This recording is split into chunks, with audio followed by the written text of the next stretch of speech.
teman-teman semua. Jadi di materi kali ini kita akan membahas materi job order costing atau biaya berdasarkan pesanan. Jadi job order costing itu adalah cara perhitungan harga pokok produksi untuk produk yang dibuat berdasarkan pesanan. Nah, apabila suatu perusahaan itu menerima suatu pesanan, maka akan segera dikeluarkan perintah untuk membuat produk tersebut sesuai dengan spesifikasi masing-masing dari pesanan tersebut. Nah, perusahaan dalam mempermudah memperhitungkan biaya produksi tiap-tiap pesanan, maka masing-masing produk yang dikerjakan itu diberi nomor identitasnya masing-masing. Nah, job order costing ini tentunya berbeda dengan proses costing. Kalau proses costing itu, sistem kalkulasi biayanya itu digunakan untuk perusahaan yang memproduksi produk yang sama dan juga dengan jumlah yang besar dalam waktu yang panjang. Misalnya itu perusahaan aqua yang dimana mereka itu memproduksi produk aqua atau minuman aqua itu yang sama tiap harinya. Dan tentunya mereka itu memproduksi dalam rentan waktu yang panjang. Nah, sedangkan job order costing itu, kalkulasi biayanya itu berdasarkan pesanan yang diterima oleh perusahaan. Dan mereka itu memproduksi berbagai macam jenis pesanan selama periode tertentu.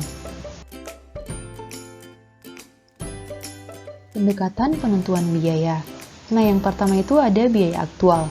Jadi, biaya aktual itu adalah cara pembebanan biaya tidak langsung dengan menggunakan biaya yang benar-benar terjadi atau biaya aktual.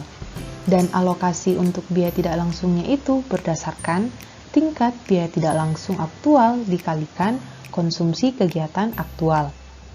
Selanjutnya ada biaya normal. Jadi, biaya normal itu adalah cara pembebanan biaya tidak langsung dengan menggunakan dasar suatu alokasi yang telah ditetapkan. Dan mengalokasikan biaya tidak langsung ini berdasarkan tingkat biaya tidak langsung yang dianggarkan dikalikan dengan konsumsi kegiatan aktual. Nah, kedua metode ini mengalokasikan biaya langsung ke objek biaya dengan cara yang sama, yaitu dengan menggunakan tingkat biaya langsung aktual dikalikan dengan konsumsi aktualnya. Selanjutnya, langkah-langkah dalam menentukan job order costing. Nah, langkah yang pertama yaitu mengidentifikasi pekerjaan yang merupakan objek biaya yang dipilih. Langkah yang kedua, identifikasi biaya langsung dari suatu pekerjaan. Langkah yang ketiga, pilih basis alokasi biaya yang akan digunakan untuk mengalokasikan biaya tidak langsung ke setiap pekerjaan. Yang keempat, sesuaikan biaya tidak langsung dengan basis alokasi biaya masing-masing. Langkah yang kelima, hitung tingkat alokasi overhead-nya. Nah, rumusnya itu yaitu budget manufacturing overhead rate sama dengan budget manufacturing overhead rate cost dibagi dengan budget total quality of cost allocation base. Nah, langkah yang keenam yaitu alokasikan biaya overhead untuk pekerjaan tersebut, yaitu dengan mengalihkan budget alokasi rate dengan actual base activity for the job. Nah, yang ketujuh yaitu menghitung total biaya pekerjaan dengan menambahkan semua biaya langsung dan tidak langsung. Nah, di sini ada contoh soal terkait dengan job order costing. Soalnya yaitu PT Maju Jaya mendesain dan membuat proyek mesin penggiling kopi. Pada bulan Januari 2020, PT Maju Jaya menerima 4 pesanan yang diberi nama Job 120, Job 121, Job 122, dan Job 123.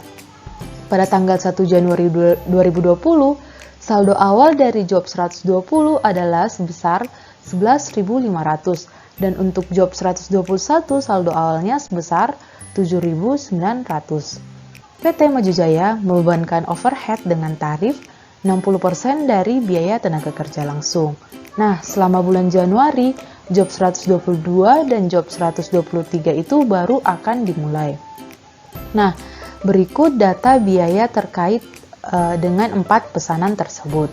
Nah, yang pertama itu ada data terkait dengan bahan baku langsung. Untuk job 120 sebesar 5.350, untuk job 121 sebesar 8.970, untuk job 122 sebesar 4.530, dan untuk job 123 sebesar 6.570. Di sini ada juga biaya terkait dengan tenaga kerja langsung. Nah, untuk job 120 sebesar 2.400, untuk job 121 sebesar 1.400, untuk job 122 sebesar 1.000, dan untuk job 123 sebesar 1.200. Nah, job 120 ini selesai pada tanggal 11 Januari 2020 dan klien itu ditagih pada cost plus sebesar 40%. Dan semua pekerjaan lain belum selesai pada akhir Januari 2020. Nah, di sini kita disuruh untuk menghitung total cost setiap pekerjaan pada akhir Januari.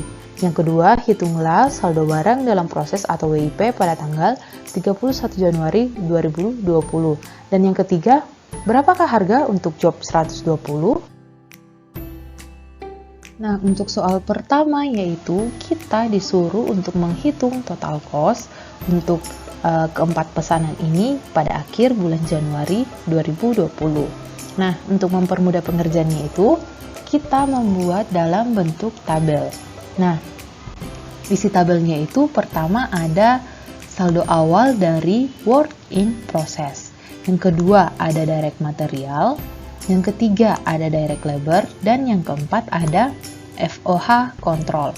Nah, untuk pertama ada saldo dari work in process. Nah, kan di soal sebelumnya telah diketahui untuk job 120 itu saldo awalnya sebesar 11.500. Untuk job 121 saldo awalnya itu sebesar 7.900. Dan untuk job 122 dan job 123 itu di soal tidak diketahui, jadi kita kosongkan. Nah, selanjutnya ada direct material. Nah, di soal juga telah diketahui untuk keempat job ini. Nah, saldo material dari job 120 itu sebesar 5.350, untuk job 121 sebesar 8.970, untuk job 122 sebesar 4.530, dan untuk job 123 sebesar 6.570. Nah, selanjutnya ada direct labor. Nah, di soal juga telah diketahui bahwa saldo dari job 120 terkait dengan direct labor sebesar 2.400, untuk job 121 sebesar 1.400, untuk job 122 sebesar 1.000, dan untuk job 123 sebesar 1.200. Nah, selanjutnya itu ada FOH control. Nah, di soal tadi diketahui bahwa FOH ini dibebankan itu pada 60% dikalikan dengan direct labor. Nah, jadi tinggal langsung kita kalikan saja setiap nilai dari direct labor dari masing-masing job. Jadi 2.400 dikali 60% hasilnya 1.440, 1.400 dikali 60% hasilnya 840, 1.000 dikali dengan 60% hasilnya 600, dan 1.200 dikali dengan 60% hasilnya 720. Nah, setelah itu kita totalkan nilai dari masing-masing job ini. Jadi, totalnya itu untuk job 120 sebesar 20.690, untuk job 121 sebesar 19.110, untuk job 122 sebesar 6.130, dan untuk job 123 sebesar 8.420. Nah, setelah itu untuk soal yang kedua yaitu kita disuruh untuk menghitung saldo barang dalam proses atau work in process. Nah, untuk menghitung ini kita tinggal menjumlahkan jumlah dari masing-masing job yang masih dalam proses. Jadi, untuk job yang masih dalam proses itu kan diketahui. Yang pertama itu untuk job 121, yang kedua ada job 122, dan job 123. Nah, job 120 tidak masuk karena kan job ini telah selesai, sehingga ini sudah tidak masuk dalam saldo barang dalam proses. Jadi tinggal langsung kita jumlahkan saja. Job 121 ditambah job 122 ditambah job 123 sama dengan 19.110 ditambah dengan 6.130 ditambah dengan 8.490. Hasilnya itu sebesar 33.730. Nah, setelah itu kita disuruh untuk menghitung berapa harga dari job 120. Nah, untuk menghitungnya ini tinggal langsung kita jumlahkan, yaitu biaya job 120 ditambah dengan 40% dikali dengan biaya job 120. Karena kan tadi di soal diketahui bahwa konsumen itu dikenakan cost plus besar 40%. Jadi hasilnya itu 20.690 ditambah dengan 40% dikali 20.690. Nah, hasilnya itu sebesar 28.996.